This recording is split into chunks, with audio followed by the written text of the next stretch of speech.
A crowded airport terminal is a place of tension, but for one black woman, that tension is about to become a nightmare. When a uniformed officer, dripping with arrogance and prejudice, decides she's his next target, he makes a fatal error. He grabs her by the throat, unaware that his victim isn't just a civilian. She's a ghost, a weapon, a high-level government agent. He thought he was asserting his power. He was actually signing his own life's eviction notice. This is the story of what happens when systemic hatred slams face first into hidden power. The air in John F. Kennedy International Airport's Terminal 4 was thick with the smell of stale coffee, Cinnabon sugar, and the metallic tang of jet fuel. It was a cathedral of human transit, a loud, anxious place where everyone was either running from something or to something. Evelyn Reed was just trying to get home. To the casual observer, she was just another face in the 7 p.m. crowd at gate B24. She wore simple, charcoal grey trousers, comfortable loafers, and a deep blue blouse that helped her blend into the sea of travellers. Her hair was pulled back in a neat, professional bun. The only thing remotely remarkable about her was the intense focus she applied to the worn paperback in her hands, a simple prop to discourage conversation. She was 34 years old, and in her line of work, anonymity was her greatest asset. She was not Evelyn Reed, the senior consultant for a logistics firm, as her flawless, state-issued driver's license claimed. She was Agent Evelyn Reed, designation Cassandra, a Level 4 operative for Directorate 7, a clandestine government agency so secret that even the NSA wasn't entirely sure it existed. She had just spent 72 hours in Berlin, retrieving a data cache from a compromised asset.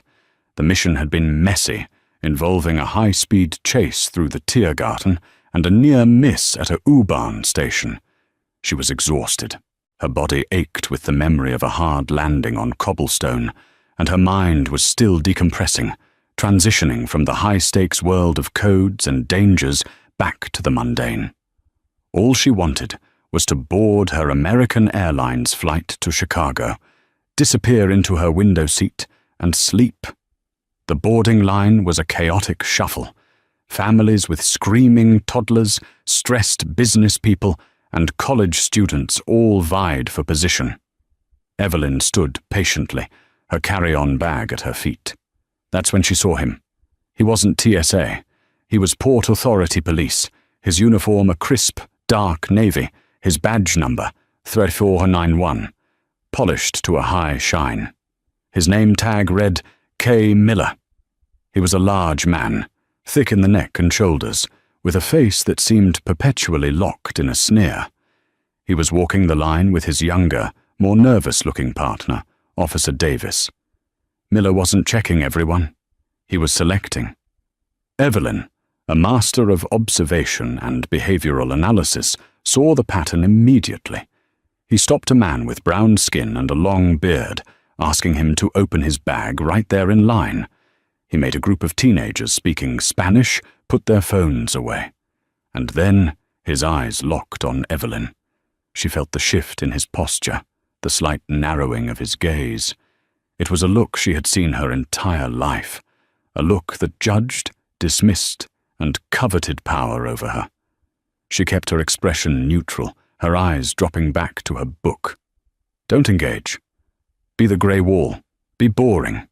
He broke from the line and stepped directly in front of her, blocking her path. His partner, Davis, hung back, looking uncomfortable. "Ma'am," Miller said, his voice a low growl that held no respect. "I'm going to need to see your boarding pass and your identification." His request was technically legal, but his application was pure harassment. He hadn't asked the white woman in front of her or the white man behind her. "Of course, officer," Evelyn said, her voice smooth and practiced, the perfect timbre of polite compliance. She slowly reached into her bag, her movements deliberate. "Hands where I can see them," he snapped. Evelyn froze, her hand hovering over her purse. She slowly raised both hands. My ID is in my bag, officer. How would you like me to retrieve it? Don't get smart with me, Miller spat. Use 2 fingers, slowly. The people in line behind her began to murmur. A middle-aged woman with a tight perm, a Mrs. Albright, huffed. Honestly, these people. Just do what he says and stop holding us all up. Evelyn ignored her. With theatrical slowness, she extracted her wallet and boarding pass. She handed them over. Miller stared at her driver's license for a long, exaggerated moment.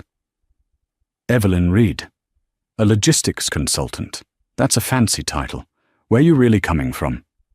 A business meeting in New York, Evelyn replied evenly. Her legend was airtight. The address on her license was real. Her consulting firm was a registered LLC, a directorate front, of course, and her credit score was a pristine 780. Miller grunted. He handed her ID back, but kept her boarding pass. I'm going to need you to step out of the line, ma'am. We're going to do a secondary search of your luggage. Officer, Evelyn said, her voice still calm but with a new, cold edge. My bag was cleared by TSA. I'm a pre-check approved traveler. Is there a specific reason for this search? Miller's face darkened. He hated being questioned. He lived for this moment, for the flash of fear in their eyes. He wasn't getting it from her, and it made him furious. The reason, he said, stepping closer until he was invading her personal space, is because I said so. Now, step aside, or you're going to have a much bigger problem. Evelyn knew this dance. She had to balance maintaining her cover with protecting her rights. But more than that, she had to protect the mission-critical items hidden in the false bottom of her carry-on, a micro-encryptor that held the Berlin cache. I am happy to comply with a legal search, officer, she said, but I would like to know the probable cause. Are you detaining me? That was the trigger. The legalese. He saw it as a challenge from someone he believed was beneath him. You're detaining yourself, he growled. You're all the same. Think you're better than everyone, mouthing off with your rights. Kev, Officer Davis said, stepping forward. Let's just do the search and... Shut up, Davis, Miller barked, never taking his eyes off Evelyn. I've got this. He grabbed her carry-on bag and unzipped it, dumping the contents onto the floor of the terminal. A makeup bag, a change of clothes, her paperback, a bottle of water. Hey, someone shouted. My things, Evelyn said, her voice hardening. What's this? Miller said, picking up her metal water bottle. He unscrewed it, sniffed it. What are you smuggling in here? Water, officer. It's empty, as per regulations. He threw it to the ground, where it clattered loudly on the linoleum. He was a bully, plain and simple. He was rummaging through her things, his hands dirtying her clothes, when he saw the small, velvet pouch for her jewelry. He opened it. Well, he said, holding up a simple gold necklace. This looks expensive. You consult your way into this? The line was silent. The implication was disgusting, clear and loud. Evelyn's eyes, which had been passive and polite, turned to obsidian. Her training, the years of learning to kill a man with a ballpoint pen, screamed at her to act. But she held back. The mission, the cover. Officer, she said, her voice now dangerously quiet. You are crossing a line. Oh, I'm crossing a line? Miller laughed, a harsh, ugly sound. I think you're a trafficker, or a mule. I think you're exactly the kind of person we need to keep out of this country. I am an American citizen, you idiot, Evelyn said, the mask finally cracking. I'm flying from New York to Chicago. Don't you dare call me an idiot, Miller roared. He pointed a thick finger in her face. You're done. You're not getting on this flight. You're coming with me. He reached for her arm. Evelyn, reacting on pure instinct, honed by a decade of combat, pulled her arm back. "Do not touch me." It was all the excuse he needed. "Resisting," Miller bellowed, the word echoing in the sudden silence of the gate. "She's resisting arrest." He didn't just grab her. He launched himself at her. He was 250 pounds of armor, muscle, and unadulterated rage. Evelyn, at 140 pounds, was a coiled spring of lethal efficiency, but her first priority was still the cover. She couldn't deploy the takedown she was trained for, the one that would snap his elbow and clavicle in a single fluid motion. So she allowed herself to be shoved. He slammed her back against the terminal wall, next to a "Visit New York" poster. The impact knocked the wind from her, the back of her head hitting the plaster with a dull thud. A collective gasp rose from the crowd. "Kev Jesus!" Davis shouted, his hand hovering over his radio, but not his weapon. "She's resisting!" Miller yelled again, his face now inches from hers, slick with sweat and spittle. He was high on the adrenaline, the power. "I am not resisting," Evelyn gasped, trying to regain her footing. "You have no reason to arrest me." "I'll give you a reason," he snarled. And then he did it. He drove his left hand forward, not in a punch, but in an open-palmed shove. It would have been bad enough, but he didn't stop.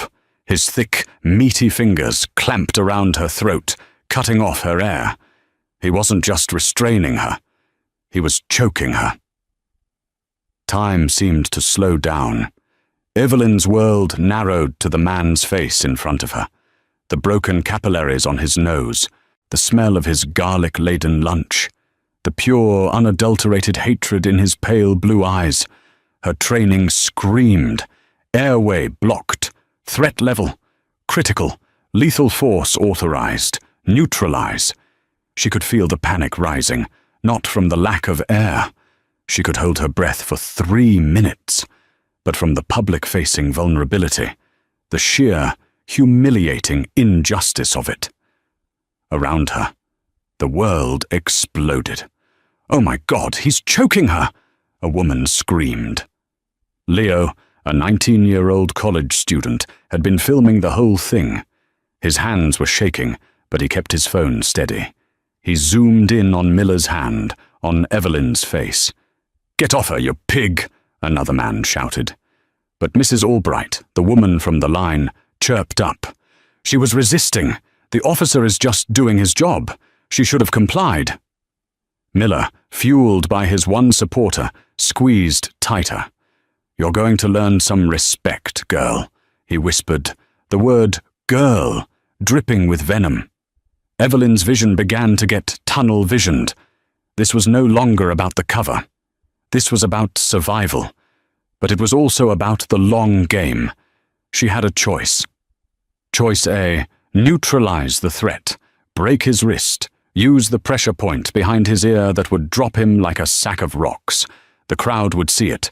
The directorate would have to pull her, burn her legend, and the Berlin cash would be compromised. Choice B, endure. Wait.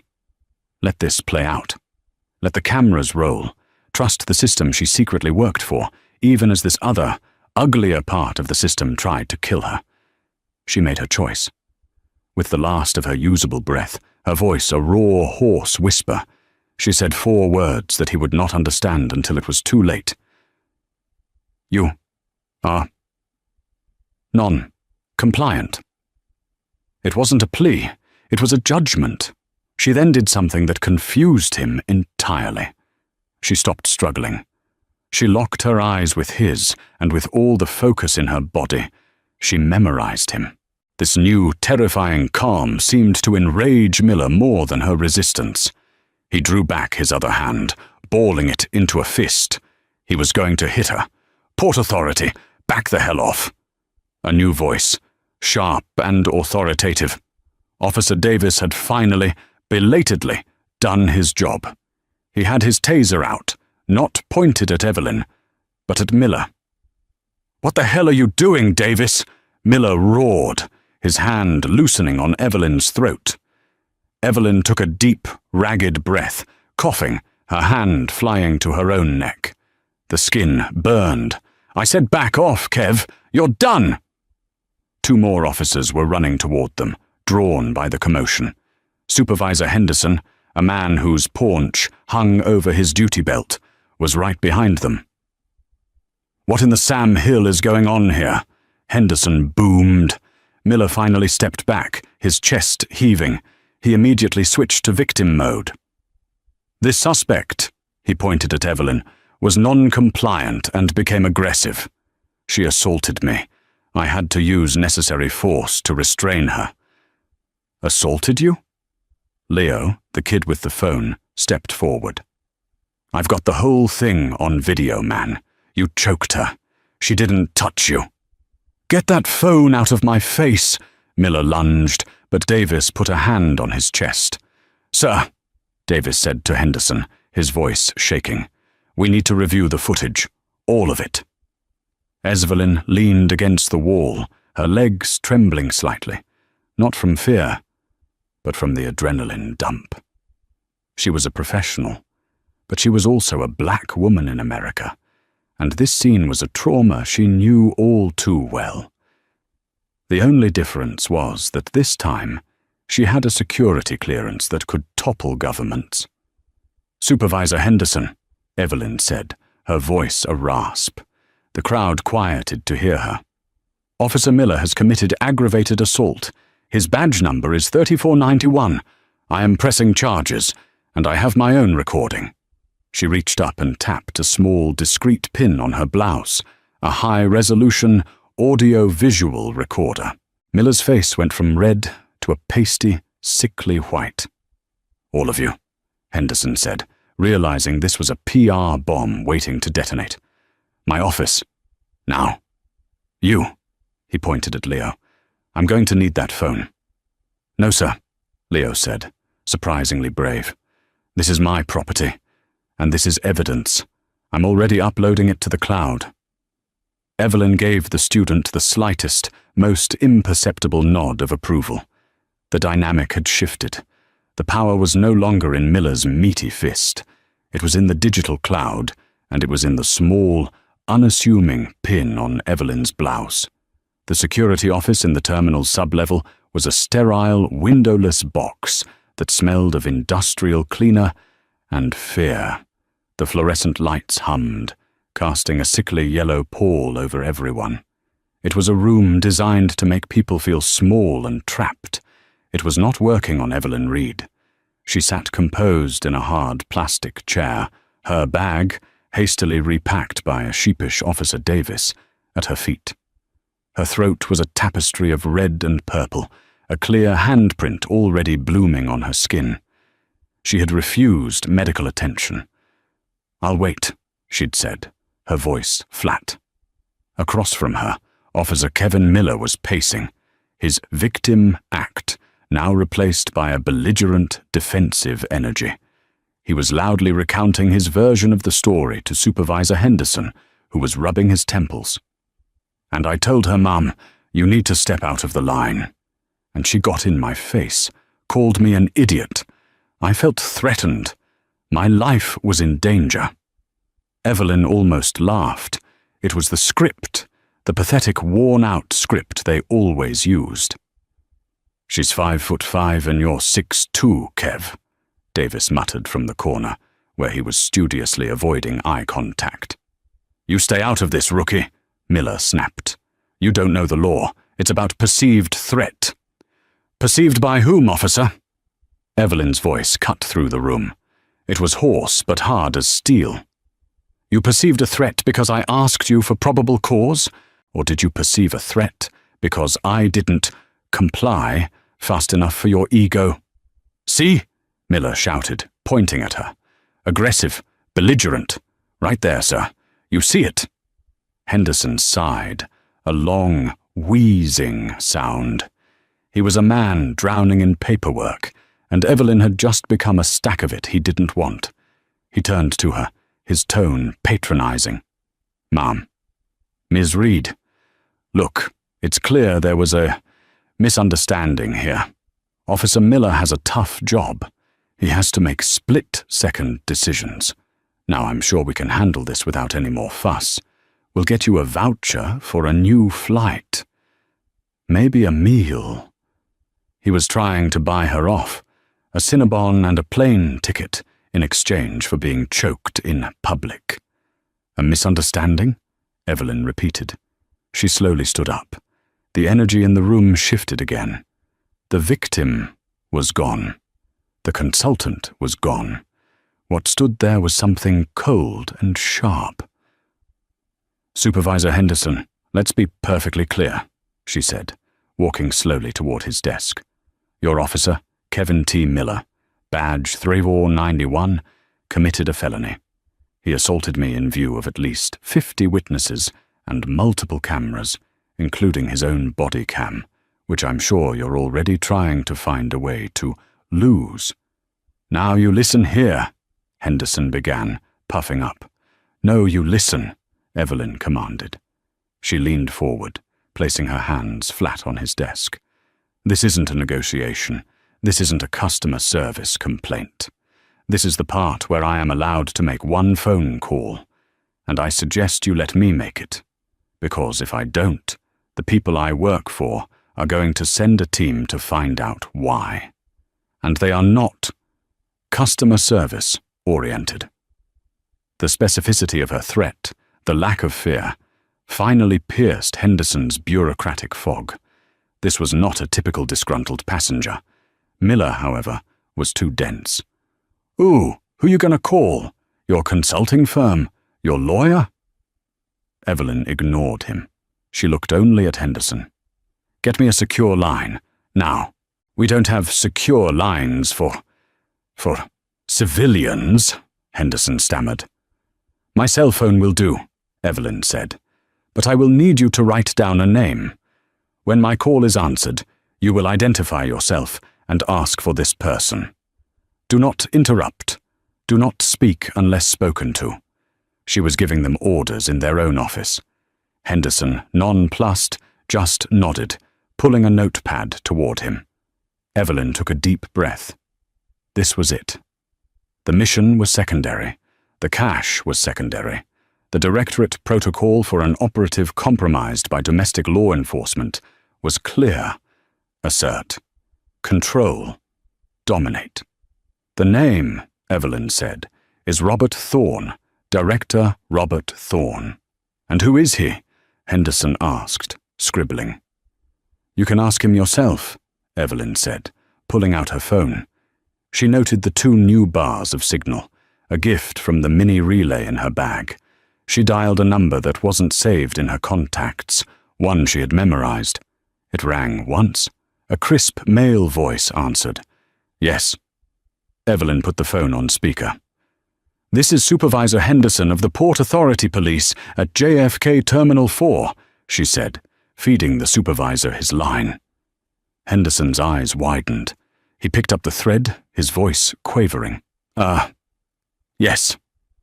This is Supervisor Henderson.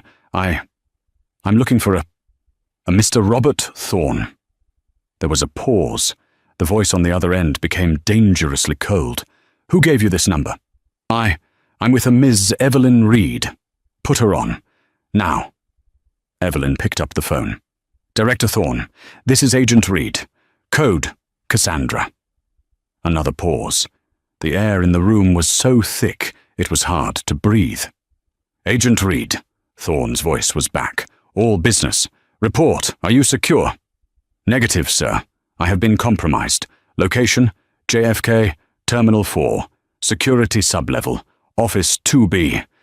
I have been physically assaulted and am being illegally detained by Port Authority Officer Kevin T. Miller.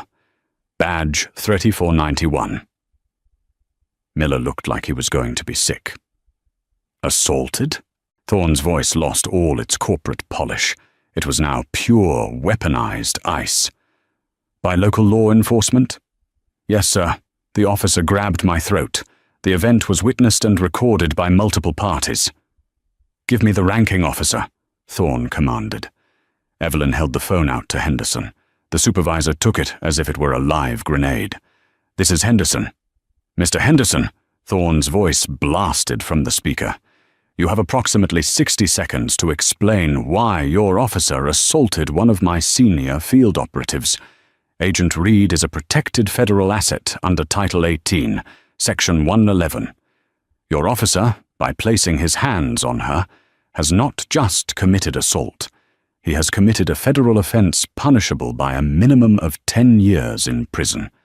He has also, and this is far more serious, just jeopardized a national security operation that has been active for 3 years." This was a lie, or at least an exaggeration. The Berlin cache was important, but not that important. But Thorne, like Evelyn, knew how to use the system. Henderson was white. I didn't know. She's a what?" "She is the person, Mr. Henderson, who has the full, unadulterated, and immediate backing of the United States Department of Defense. Your officer's career is over. What you need to decide, in the next 30 seconds, is whether yours is too."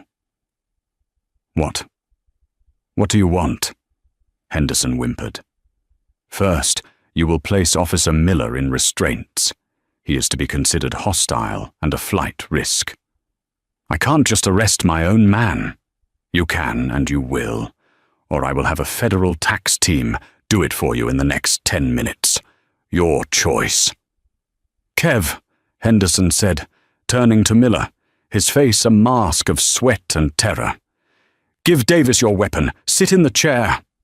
"Sir, you can't be serious. She's lying," Miller protested, his bluster now pure desperation. "Officer Miller," Thorne's voice said from the phone, "shut your mouth. It's too late for you. You are a racist, incompetent bully, and you just picked a fight with the wrong government. Your 12 prior excessive force complaints, the ones your supervisor so kindly buried, are about to be unburied." That hit Henderson. He paled further. "How did you—" "We are the people who know, Mr. Henderson. Now, arrest him. Second, you will give Agent Reed her bag, her phone, and an armed escort to her flight, which you will hold for her." "No," Evelyn said, speaking for the first time. All eyes turned to her. "Agent Reed?" Thorne said, confused. "I'm not getting on that flight, Director," Evelyn said. "The event happened in public. The solution needs to be public. I am a federal agent, but I am also a black woman. He did this to me because I am a black woman. If you fly me out of here, he will tell everyone I was a spook who got away with it. This problem, this parasite, stays here. The cancer stays in this room. He needs to be arrested as Kevin Miller, the racist cop, not as the guy who messed with a Fed." There was a long, profound silence. Evelyn stared at Henderson. Miller stared at the floor. Davis stared at Evelyn, a strange, newfound respect in his eyes. Director Thorne was quiet for a full 10 seconds. When he spoke again, his voice was different, softer. "Understood, Agent Reed. Your discretion is, as always, impeccable." He cleared his throat, the ice returning. "Mr. Henderson, you heard the agent. My original order stands. Arrest Officer Miller. But you will not be escorting Agent Reed to her flight. You will be escorting her to a new room, a clean room, where she will wait for my legal team. They will be there in 20 minutes. And they are, I assure you, much, much scarier than I am." The call clicked off. Henderson looked at Miller. Miller looked at Henderson. The Old Boys Club was officially closed. "Davis," Henderson said, his voice dead. "Cuff him." The moment Officer Davis fumbled with his handcuffs, the reality of the situation crashed down on Kevin Miller. This wasn't a talking to. This wasn't administrative leave. This was a hands behind your back arrest. "You can't do this," Miller roared, pulling his arm away from his partner. It's her word against mine. She's some lying. It's my word too, Kev. The voice came from Officer Davis. He had finally, decisively, picked a side. His face was pale, but his hand was steady. I saw what you did. You choked her. She wasn't resisting. You lost control again. You traitor, Miller snarled. I'm not the one who assaulted a civilian in the middle of a terminal, Davis said. Now turn around. I'll have your badge for this, you rookie. Maybe, Davis said, but you won't have yours. Miller, seeing no way out, finally relented, letting Davis cuff him. The sound of the metal ratchet clicking shut was the loudest sound Evelyn had ever heard. It was the sound of a future ending. As Davis was patting him down, Miller's eyes fell on Evelyn. They were a toxic brew of hatred, disbelief, and a new, terrible fear. Who are you? He whispered. Evelyn simply held his gaze. I'm the logistics consultant you just assaulted. The door to the office burst open. It wasn't Thorne's legal team. It was two Port Authority captains, their faces grim. Henderson had clearly radioed for backup. They looked at the scene, Henderson sweating, Davis cuffing his partner, Miller looking homicidal, and Evelyn, a calm, bruised woman, standing in the center of the storm. What the hell, Henderson? One of the captains barked. This is a federal matter now, Captain, Henderson stammered. This woman, she's protected. Protected? What does that mean? It means, Evelyn said, that Officer Miller is being arrested for assault, battery, and deprivation of rights under color of law. Before the captain could respond, the door opened again. This time, it was 2 men and 1 woman. They wore no uniforms. Their dark, impeccably tailored suits screamed, Federal. They didn't work for the DOD. They were Justice Department, Civil Rights Division. Thorne didn't just send lawyers, he sent the cavalry. The lead attorney, a sharp woman named Amanda Singh, walked in, surveyed the room, and nodded as if it were exactly what she expected. Agent Reed, I'm Amanda Singh, DOJ. Director Thorne sends his apologies for your travel delays. He's arranged for a secure transport. She turned to the PA captains. Gentlemen, I am here to take possession of your prisoner, Kevin T. Miller, on behalf of the United States government. We will also be taking all video evidence, witness statements, and personnel files related to this officer and Supervisor Henderson. Henderson looked like he'd been shot. My files? Your pattern of suppressing excessive force complaints is of particular interest to us, Singh said, not even looking at him, reading from a file on her tablet. 12 complaints in 3 years, all dismissed for insufficient evidence, despite witness testimony. You're not just a bad supervisor, Mr. Henderson. You're an accomplice. The captains, seeing the political winds shift with hurricane force, immediately stepped away from Henderson. The prisoner is all yours, Counselor, one of them said. They were taking Miller out of the room. He was silent now, his face a mask of defeated, impotent rage. As he passed Evelyn, he stopped, forcing the DOJ agents to pull him. He looked at her throat, at the vivid, dark bruises his fingers had left. It was worth it, he whispered, a final pathetic attempt at defiance. Evelyn watched him be dragged away. The last words of a weak man, she said to no one in particular. Singh turned to Evelyn. Agent Reed, we have a car for you. We'll take you to a secure facility for a full debrief and medical check. Thank you, Ms. Singh, Evelyn said, but first I have a promise to keep. She walked out of the office, Singh and her team flanking her like a presidential detail. The PA captains and a shell-shocked Henderson were left behind in the sterile room, the new reality of their lives crashing down on them. Evelyn walked back into the main terminal. The gate was in chaos. The flight was delayed and people were angry, but the source of the gossip was right in front of them. Leo, the student, was being questioned by another officer. Mrs. Albright, the Karen, was telling anyone who would listen that the officer was a hero and the girl was a menace. Evelyn walked straight to Leo. "Excuse me, officer," she said. The officer, seeing her bruised neck, flinched. "Ma'am, Leo," Evelyn said, ignoring the cop. "My name is Evelyn. Thank you for what you did. You were very brave." Leo looked stunned. He couldn't do that. It wasn't right. No, it wasn't," Evelyn agreed. "My lawyers," she motioned to Singh, "will need a copy of that video. They will also make sure your phone is returned to you immediately." It's already on TikTok," Leo said, his voice small. "And Twitter. It has like 100,000 views already." Evelyn smiled, a real, genuine smile. "Good. The truth should be seen." She then turned her attention to Mrs. Albright, who had gone silent, her mouth open. "Ma'am," Evelyn said, her voice dropping, "you saw what happened, and you chose to support the man who was strangling me." Well, he's an officer," Mrs. Albright stammered. "He's a criminal," Evelyn corrected her. "And you are a witness who just tried to support a false narrative. Perjury is a crime, just like assault.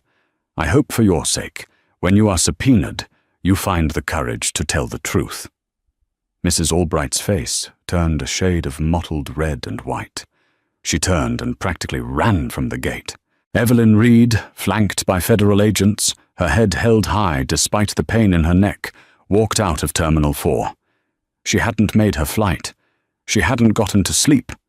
But the Berlin cash was secure in her bag, and a monster who had been hiding behind a badge was in chains. It wasn't the day she'd planned, but it was, she had to admit, a good day's work.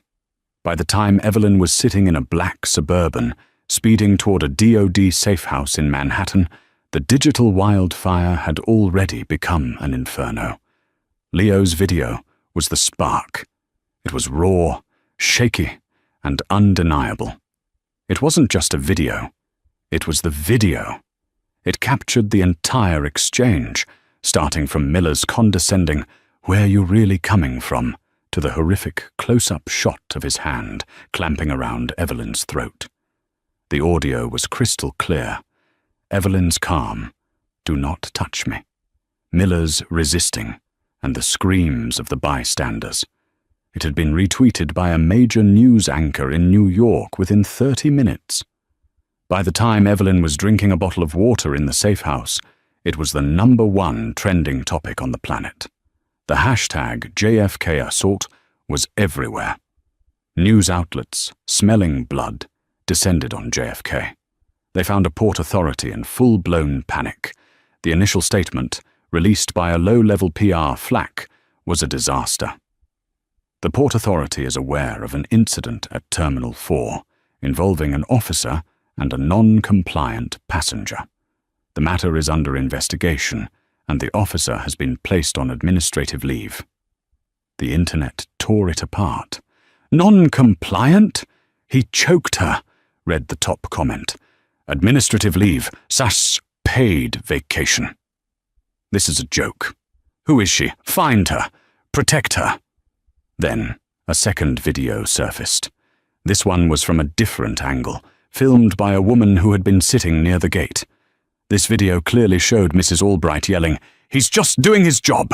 She should have complied!" The internet, now a digital jury, promptly found and identified Mrs. Albright. By morning, her employer, a small accounting firm in Scarsdale, had released a statement condemning the views of our employee, who had also been placed on administrative leave. The karma was spreading, but the real story was happening behind the scenes. In Washington, Director Thorne was on a warpath. He wasn't just a director, he was a former 4-star general with a direct line to the White House. He saw the assault on Reed not just as a civil rights violation, but as an existential threat to his agency's ability to operate. If his agents, in their most vulnerable state, incognito on domestic soil, could be assaulted by local police, his agency was worthless. He made 2 calls. The first was to the Attorney General. The second was to the Governor of New York. By 10:15 p.m., the narrative had been irrevocably seized by the federal government. The Department of Justice released a terse, powerful statement. The DOJ is aware of the disturbing events at JFK International. We can confirm that the victim is a federal employee who was traveling on official business.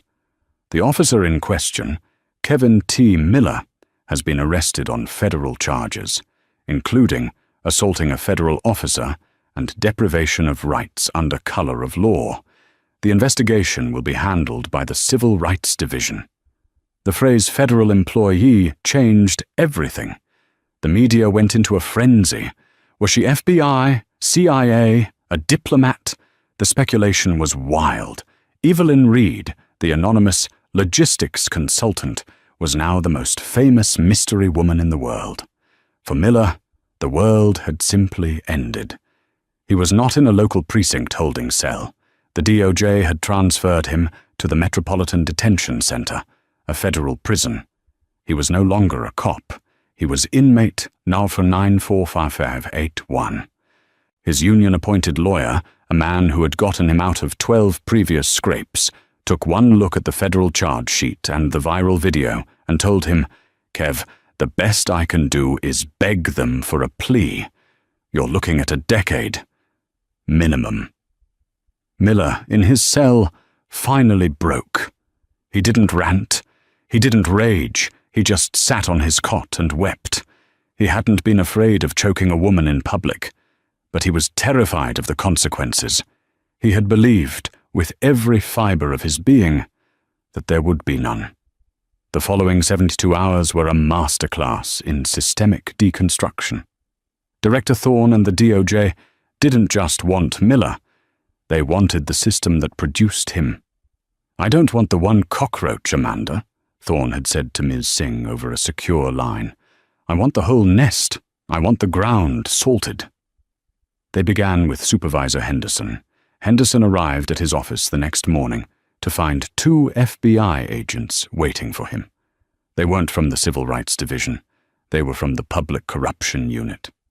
"Mr. Henderson," the lead agent said, "we have a warrant to seize your computers, your files, and your personal phone." "This is about the Miller incident?" "I'm cooperating," Henderson blustered.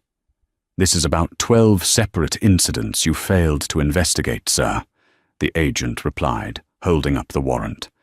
"This is about obstruction of justice, conspiracy, and making false statements to federal officers." Henderson had, in his initial panic, told the Port Authority captains that Miller's body cam had malfunctioned. But Officer Davis, in his official, sworn statement to the DOJ, had revealed that Henderson had ordered him to forget to log the footage. Davis, seeing a lifeline, had given the feds everything. Henderson's administrative leave became an unpaid suspension, which became a "you'd better resign before we indict you" conversation. He resigned by noon, his 25-year career ending in a 2-sentence email. He lost his job, his reputation, and as the feds began digging into his finances, he was about to lose his pension. Next was the Port Authority Police Department itself. The governor, under immense pressure from Washington and a public screaming for blood, announced a full and independent review of the PAPD's training, hiring practices, and oversight procedures. This wasn't a PR move. The DOJ was forcing it, using a consent decree, a legally binding agreement, to take over the department's internal affairs. The new training would be mandatory. It would include de-escalation, implicit bias, and a new module designed by the DOJ's finest, which was unofficially titled, "Don't Assault Civilians Who Might Be Secret Agents." Officer Davis was the only one who found a path to redemption. He gave his testimony, handed over his own body cam footage, which corroborated Leo's video, and was candid about the culture that Miller had fostered. He was placed on desk duty for a year, a pariah to the old guard, but seen by the reformers as a sign of hope. He was a man who had stood by while a bad thing happened, but who, at the last possible second, had chosen to do the right thing. It wasn't heroic, but it was something. And what of Evelyn? She was in a pristine, comfortable safe house, being debriefed by Thorne himself. "The Berlin cash is secure," she reported. "All business? The asset is dark. The mission was a success." "The mission," Thorne said, pouring 2 glasses of water, "was a mess. But this is clean." He motioned to the TV, which was playing a news report about Henderson's resignation. "You're a hero, Evelyn," Thorne said. "No, sir," Evelyn said, looking at the livid bruises on her neck in the reflection of the dark screen. "I was a victim. Then I was an agent. Hero was never part of the equation."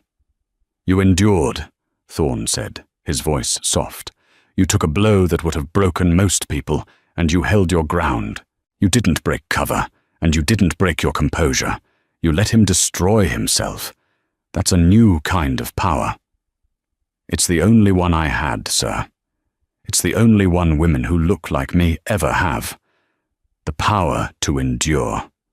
The hope that, this time, someone will be watching." "We were watching, Evelyn," Thorne said, "and this time we acted." He slid a file across the table. "Kevin T. Miller, his life story." Evelyn opened it. It was all there, a high school bully, washed out of the Marines for anger issues, his 12 complaints, the ex-wife who had a restraining order. It was a portrait of a man who had been a time bomb his entire life. "He's pleading," Thorne said. "He'll plead guilty to the federal charges in exchange for a recommendation of 10 years. He'd get 20 if he went to trial. He'll take the deal." 10 years, Evelyn said. It didn't feel like enough. It felt like too much. It was just a number. "He will serve it in a federal prison, not a state-run country club. He will lose his pension. He will be a convicted felon for the rest of his life. He will never own a gun or a badge again. It's as close to justice as we can get, Evelyn." Evelyn closed the file. "And the others? Henderson is ruined. The department is being rebuilt. Mrs. Albright was, in fact, subpoenaed. She committed perjury, lying to the grand jury. She's facing 6 months for that." Evelyn's eyebrows shot up. "You went after her." "We salt the earth, Agent Reed," Thorne said. "Enabling is just as toxic as the act itself." 6 months later, the on-law judge Annan Donnelly of the U.S. District Court for the Eastern District of New York called the case, United States vs. Kevin T. Miller. The courtroom was packed. Evelyn was there, sitting in the front row, not as Agent Reed, but as Evelyn Reed, citizen. She wore a sharp, navy blue suit, her hair down. The bruises on her neck were long gone, but the memory was not. Miller was brought in, wearing an ill-fitting suit, his swagger gone, replaced by the sagging, defeated posture of a man who had lost everything. He was 50 pounds lighter, his face grey. His lawyer, as promised, had advised him to plead guilty. This was the sentencing. "Mr. Miller," Judge Donnelly said, her voice echoing in the silent room, "you have pleaded guilty to 1 count of assaulting a federal officer and 1 count of deprivation of rights under color of law. Before I pass sentence, do you have anything to say for yourself?" Miller stood, his hands shaking as he read from a prepared statement. "Your Honor, I'm deeply sorry for my actions. I lost my temper. I'm not a racist. I had a bad day. I am a good man who made a bad choice." A ripple of disgust went through the gallery. Evelyn didn't move a muscle. "A bad day, Mr. Miller?" Judge Donnelly said, removing her glasses. She looked at him over the bench. "I have read the case file. I have seen the video. What I saw was not a bad day. What I saw was a public servant, a man given a badge and a gun to protect the citizens of this city, using his power to terrorize and assault a woman based on nothing more than her request for probable cause, and I suspect the color of her skin." "I'm not," Miller cried, his voice cracking. "You're not?" the judge continued, her voice rising. "Your 12 prior complaints, all against minorities, suggest otherwise. The fact that you felt comfortable choking a woman in the middle of a crowded airport, on camera, suggests to me that you have done this before, and that you have, until now, been protected. Your bad day was, for Ms. Reed, a moment of terror. It was, for the public, another day where they are forced to question if the police are here to protect them or to terrorize them. Ms. Reed," the judge said, turning to Evelyn, "the government has informed me you are a federal employee. You are, in fact, a person who risks her life for this country, and on the day in question, you were treated with less respect than a common criminal. This court thanks you for your service." She turned back to Miller. "Your actions were not just an assault on a woman. They were an assault on the badge, on the public trust, and on the very Constitution you swore to uphold. The recommended sentence of 10 years is, in this court's opinion, lenient. However, in accordance with the plea agreement, I sentence you, Kevin T. Miller, to 120 months in federal prison. You will serve them consecutively. You will pay restitution to the victim, and you will be remanded today." The gavel struck. It was over. Miller's wife, who had stood by him, burst into tears. Miller himself just sank, his suit jacket bunching around his neck as the marshals cuffed him and led him away. Evelyn stood up. She walked out of the courtroom, past the reporters shouting her name. She didn't say a word. She got into a black car waiting for her and disappeared. 1 year later, O'Hare International Airport, Chicago. Evelyn Reed was, once again, at a terminal. She was heading to London. A new mission, a new legend. She wore a simple beige trench coat, her hair cut in a stylish short bob. She walked through security. The TSA agent, a young woman, smiled at her. "Have a nice day, madam." "You too," Evelyn smiled back. As she gathered her things, she saw a commotion near the gate. A man was shouting at a flight attendant, his face red. "I don't care if the gate is closed. I'm a first-class passenger. You will let me on that plane." 2 airport police officers approached. One was a tall man, the other a younger woman. "Sir," the female officer said, her voice calm but unbreakable, "you are causing a disturbance. You need to lower your voice." "I'll lower my voice when I'm on that plane," the man yelled. Evelyn watched, tensing. She watched the female officer's hands, her stance. The officer didn't move. "Sir, the flight is closed. Yelling at us will not change that. We can help you get rebooked. But you need to step away from the gate and lower your voice." "Or what? You'll arrest me?" he sneered. "We will detain you for interfering with airport operations." "Yes," the officer said, her hand not on her gun, but on her radio. "This is your final warning. Please step aside." The man, seeing the cameras, seeing the calm, professional wall in front of him, and perhaps remembering a viral video from a year ago, finally deflated. "Fine," he muttered, and stomped off. The officer, Ramirez, according to her name tag, made eye contact with Evelyn. She didn't know who Evelyn was. She just saw another passenger. She gave Evelyn a polite, professional nod. Evelyn nodded back. She walked to her gate, found her seat, and looked out the window. The system wasn't fixed. Racism wasn't cured, but the ground had been salted, a message had been sent. And somewhere, in a federal prison in Indiana, Kevin T. Miller was mopping a floor, a living testament to the fact that even the most entrenched systems can be broken, one corrupt piece at a time. Evelyn Reed, Agent Cassandra, closed her eyes. It was time to go home. That was the story of Evelyn Reed and the hard karma that hit Officer Kevin Miller. What we see here is a story of two Americas, one where power is abused and another, hidden one, where it is held to account.